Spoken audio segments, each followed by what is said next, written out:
Atosquin River.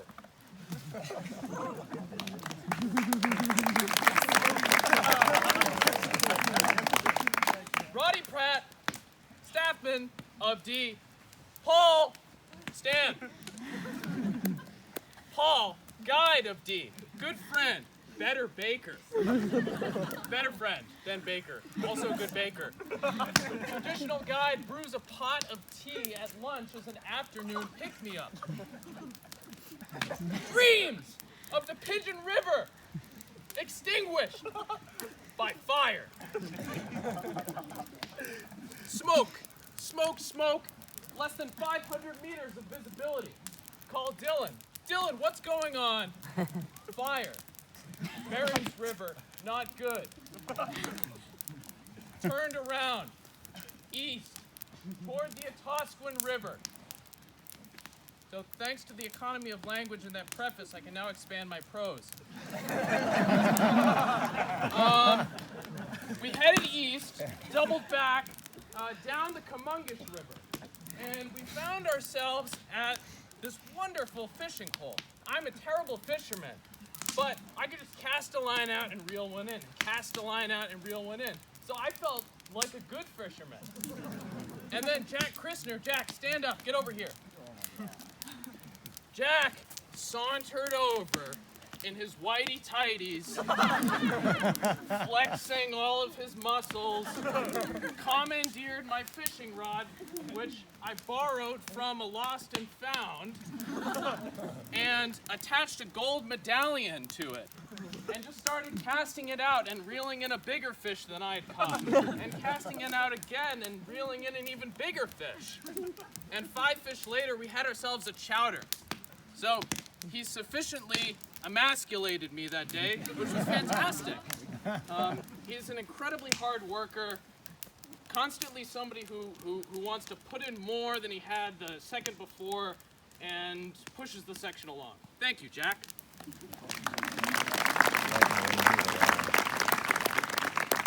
Now, we had some time to kill because we were going to pick up some maps from Cat Lake First Nation, which was east of us, about 2 days east of us. But we needed to kill about 6 days. So if you do the math, there are 4 more days than what we had to get to Cat Lake. So we took 2 rest days at that fishing hole site, and then we slowed down the trip pace, which ended up being really good, because it's important on Section D that all campers leave with a well-rounded skill set. Sometimes it's good to slow down. Louie. Get up here. Now, Louie was our new camper. And like Jasper aptly said before, it's very difficult to be a new camper on a long trip. It requires tenacity and patience. Patience to learn. And Louie did this. He became an accomplished steersman. He involved himself in all aspects of trip life. It was great. And he did it really, really, really, really, really, really, really, really, really, really, really, really slowly.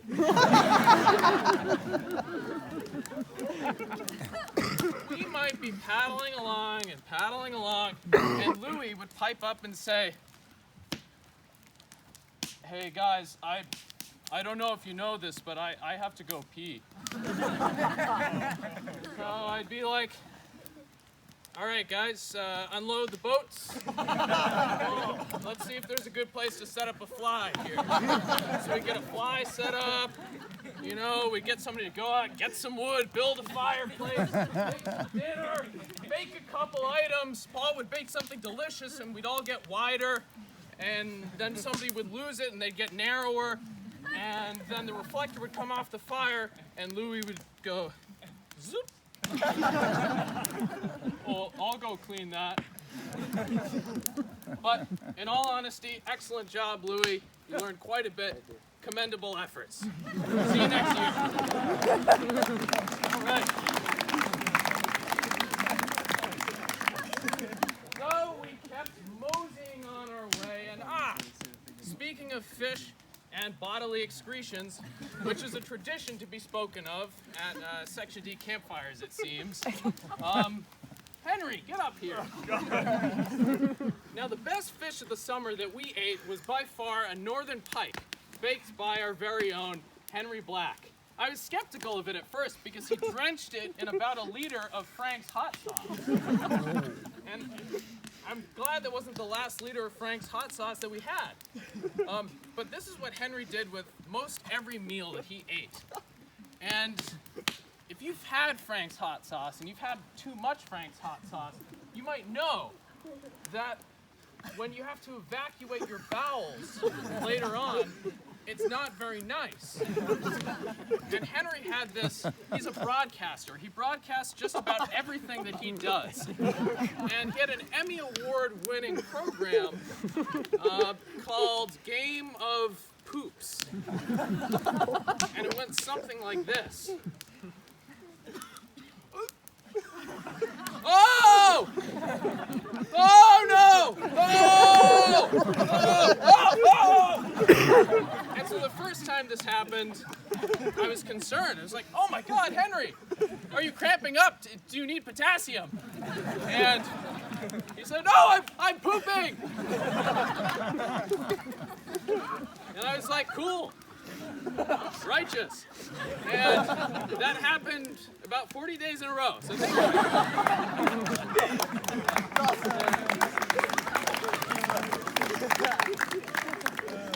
So we meandered along and we meandered along and we meandered along. Finally, we got some maps at Cat Lake First Nation. We almost didn't get them, actually. We left thinking we had everything because we got some maps from Jasper and Will, and we're like, nice! And then we left, and then a huge thunderstorm rolled in. So we're like, let's go back to the northern store. And we went back and we're hanging around sopping wet, and yeah, the person running the mail is like, hey, is there a Roddy Pratt in the room? I'm like, hey, that's me. And it turned out there were many more maps that we needed. So call it serendipity, but that thunderstorm needed to happen. So we get our maps and we head down to the Atosquan River, which is lovely and large and righteous. And there were some portions of it that had been burned some years ago.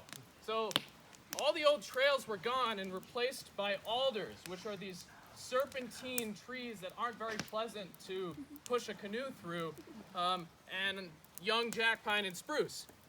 So on a lot of these portages, we needed to cut the entire thing. Paul and I would be swinging our axes like madmen, and the campers would be carrying their loads back and forth. So this is when, well, they all came in handy, but some of them moved, frankly, more loads than others. So Tristan, get up here. Tristan was our unsung workhorse. Anytime there was something unpleasant that needed to be done, he would do it without telling anybody about it. He didn't really need any thanks. So that was awesome. Thank you. And along with not needing thanks, he really liked to thank others. So he would say, hey, thank you for that baked good, Paul. Or thank you for that meal section made. Or thank you, Roddy, for putting your wanigan on my head. Or thank you for letting me slide into the mud. Or thank you for pushing me into the mud. Nobody did that. But I think that if it came to the point where we had to sacrifice a member of the section, I'm not sure why that would be if there was some sort of pack of wolves that cornered us and was able to speak with us and said that they would leave us alone if we sacrificed one member, and then it came to pass that we had to sacrifice Tristan. His last words as he was being dragged off by, the alpha wolf into the forest would be, thanks, guys! So, thanks to his parents for raising him that way.